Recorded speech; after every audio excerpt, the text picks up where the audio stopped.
Let's talk to Nate Bjorkgren, former assistant coach for the Raptors. We know him here from that, but of course, current assistant head coach at the Canadian men's basketball team. Nate, congratulations. Welcome back to Yes, wherever you sir. are in the world. And we're really happy to have you on the radio this morning. Well, thank you very much. I'm very proud to be here talking with you. And yes, a lot of fun. And I'm looking forward to talking about our little journey we had there over the last 35, 40 days. 35, 40 days. What a quick turnaround from getting a new head coach and getting a team together, acclimated, flying all the way across the world and winning a bronze medal. It seems like a whirlwind. We were proud to cover it and to chat about it, but you're there, you're on the ground, and you're a part of this team. What was this journey like for the squad? I mean, sure, it's a struggle to get things going so quickly, but it looked like it was a seamless transition and one that obviously got you on the podium. Yeah, everything was great the whole way through. This is actually, I've been with the program now for about 4 years. Mm-hmm. I've got to experience 2 World Cups. So with this one, obviously being the most memorable, but such a great group of guys, such a determined, group of guys. And I tell you what, it is such an honor to coach this team and to be involved in this Canadian basketball program. There's more and more coming. I mean, there's such great players in this country, men and women at a very young age that are keeping coming. They're really watching, what our national teams are doing now. But give a lot of credit too to the most credit goes to the guys, but give a lot of credit to Jordi Fernandez, coming in, and he did one heck of a job, head coaching this team, and it was an honor and a lot of fun. Nate, one of the things that really, I think, resonated with the listeners of the show yesterday was when Michael told a story about, I think he said, Kelly Olynyk, after the dagger 3 that sent the game in the bronze medal to overtime. Someone in the huddle said, it's okay, we got 5 more minutes to play together. How much of a privilege is it that we get to spend more time together as a team in this tournament? Exactly. They love each other. And that, I think, we heard so much. We spoke to Rowan Barrett last week. We heard so much about the culture of this team and how they really enjoy each other's company and how important that is, especially in a short tournament. But so much training and being together for so long prior to the tournament. Just talk to us about the culture and how much they, in fact, enjoyed being around each other. Yeah, what a moment you just described. Yeah, it was. You talk about a team sticking together through the toughest of times. I mean, when that 3 ball went in, that Bridges threw up there at the buzzer, right in front of our bench too. So I mean, but they did. We got that huddle together and talk about the leadership and the focus and those guys that you named with Kelly, Dwight, Shai, Dillon, RJ. I mean, they were like, we are not going home empty-handed. They kept saying, we are finishing this thing. Let's go. And to be able to regroup like that, in a positive way like that says a lot. Just the whole journey of it. I mean, we went to Spain, we went to Germany, we went to Indonesia and the Philippines, and you could see it. This is something that you feel. You just see the team continue and feel the team continue to get better and better the entire way through. There could have been, there could have been a lot of feelings of, man, we've been gone for so long and want to get back home and let's just get out of here. And there was 0 of that. And that is the sign of a championship team and good things to come. And like you said, we got the bronze here in this World Cup, which is something that has never happened before for a Canadian men's national team. But we got big things to go after yet. We qualified for those Olympics, and there's a gold medal to be had. Yeah, it's always a cherry on top when you could take home hardware over the United States who failed to do so. We do like that a lot here in Canada. Okay, so you did play some pretty massive global opponents, the best in the world, really, and Canada was working their way into that conversation of being the best in the world, as you mentioned. Now the ceiling has continued to grow. Canada's going to go to the Paris Olympics for the first time in a very long time. So what do you set for an expectation? What are the goals now moving forward? You're not just the fun got in and we're a fun chippy team to play against. Like, you are global competitors on the world stage with some names that can really put themselves in the conversation for best in the world. What are the goals moving forward when you look at what this Canadian men's basketball team can do? Yeah, number one, on how we can get better. It's on everyone's mind right now, the Olympics, and it'll come quick.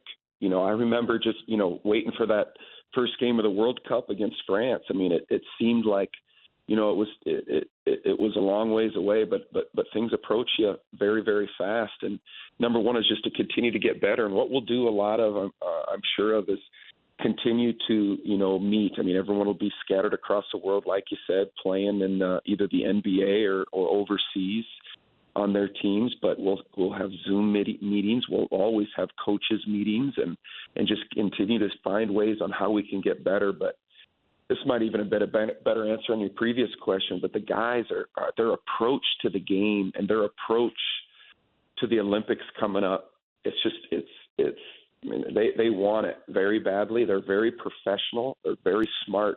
I mean, we could give game plans at these guys for the teams we're about to play, and they would take that game plan to another level. It's a very smart team that you can tell them something one time, and they do it, and they never forget it, and that's a sign of really good things to come. And then these guys will be playing against each other in the year, throughout the NBA and throughout the world, and we'll get together as many times as we can. Do you think that everyone in the program genuinely believed, like all the way down to the players, that going into this tournament, that winning it was potentially an option? Because, I think the Olympics was certainly the goal to get a berth. But once you guys did what you did against France, I think that's when everyone outside of the program maybe raised an eyebrow and said, hey, they could actually do some damage at this tournament. But was the belief always there within the room that we have what it takes to actually win the FIBA World Cup? It was, and I think because it was talked about so much. We were there, we were in a tournament, and there was a tournament to be won. And we know, doing the best that we could and just taking every single game, just one game at a time to win it, would qualify us. But we would. It was our intention that we weren't walking out of there, without a medal or trying to win that thing. And our group was so tough in the beginning. I think a lot of people were picking France and Spain, to come out of our little group, and that's why you play. I mean, sure enough, it was Canada and Latvia that came out and surprised a lot of people, but it didn't surprise us. We were on that mission that we've talked about to go win it, and we were really close. I mean, that Serbia game, about everything that could have went wrong. It was just one of those games that you guys have seen on TV and been and watched with your own eyes and been a part of. It was, a tough whistle, ball didn't go in, and things just didn't go our way. But we were knocking on that door to win that whole thing there, and that's the plan, moving forward for the Olympics. I know you mentioned Jordi Fernandez earlier. You served with Nick Nurse for quite a while, even on the Raptors, and then obviously with the Canadian men's basketball team. So that transition is never easy. There's a different voice in the room and somebody with a bit of a time crunch to get to know the guys, to get the respect level, to instill his own techniques and methods of coaching. How impressive was what Jordi Fernandez did and will continue to do with this team? We got to hear snippets of it with the microphone in the scrum, which was hilarious, and also really nice to get a quick taste of what his coaching style is. But the guys seemed to respect him and obviously responded well and were able to get on the podium. Yeah, very good coach. I've known him for a while, just coaching against him. We coached against each other in the D League. Obviously, coached against each other in the NBA. He's over there at Sacramento and was a huge, huge part, of that team being successful and the run that they went on last year, and with good things to come. But he's a good coach, and I think his best quality is his demeanor. He's got a good feel for what the players are feeling. He's got a good feel of what to do, what not to do in practice, of when to push, when to challenge and when to pull back. I think, all of those things are very, very good qualities of a head coach.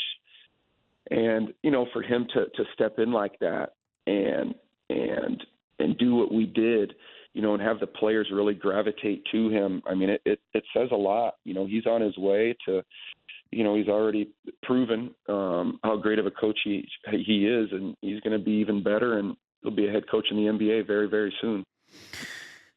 I think one of the major stories of this tournament was Dillon Brooks and how remarkable he was all tournament long, but especially in the bronze medal game against the Americans, 39 points, just a really a record-breaking performance from Dillon Brooks. It was a difficult year for him in the NBA last year, let's face it, and there were whispers of whether he was going to even be an NBA player moving forward. So how are you guys able to get the best out of Dillon Brooks in this tournament and extract basically everything you possibly could out of a guy like that? First of all, what a stud he is, and how proud he is to be from Canada, to be from Mississauga, and just he is a stud. I love him. I enjoyed every single second with him over that, whatever, like we talked about, the 35, 40 days together. And just, he wanted to prove it. He wanted to play for his country, and his teammates love him. And I know us coaches love him and what he can do. He is a monster out there, and he gets your respect and your attention very, very quickly for the things that he can do. I mean, he can defend, he can score the ball. He is an unbelievable competitor, and he just stepped right in like the rest of them and just wanted to do everything he could for his country. It's such a pure, I'm telling you guys, it's such a pure form of basketball to play for that name on your chest and play for the people back home, and all over Canada. And he did that, but he did that so good, like all the rest of them, like at such a high level. And just to be close with him and be with him every day, just how professional he was. And I tell you what, I'd coach him anywhere. And if anybody ever asked me about him and what it's like to coach him, they would want him on their team. And he is an absolute stud. I think he single-handedly brought LeBron James and the Avengers to the Paris Olympics next year. What do you make of Team USA thinking, we can't allow this to happen back-to-back tournaments? We might bring all of our biggest stars over to Paris. Yeah, well, we'll see. We'll see what happens. That's why we just continue to focus on our group and get so much better. And we know we've made some noise now, but there's a lot more noise to be made, and our guys are ready for that, and they like the challenge of keep getting better. I'm telling you, I think it worked. It's working itself out like in a really, really good way. We tasted a little bit of it, with the bronze medal on getting third, in the world, and we want more. So I think the order that we did it, qualifying for the Olympics, getting third in the world, and our guys want more, and so do I. Yeah, it's like a taste of what could come, right? It's going to leave you hungry. You got that hanging up on your wall, but you want to change the color of it. You want to go for silver, for bronze, for gold, right? It's a completely different thing to be at top of the podium. We're talking to Nate Bjorkgren, current assistant head coach of the Canadian men's basketball team, off of their FIBA World Cup performance.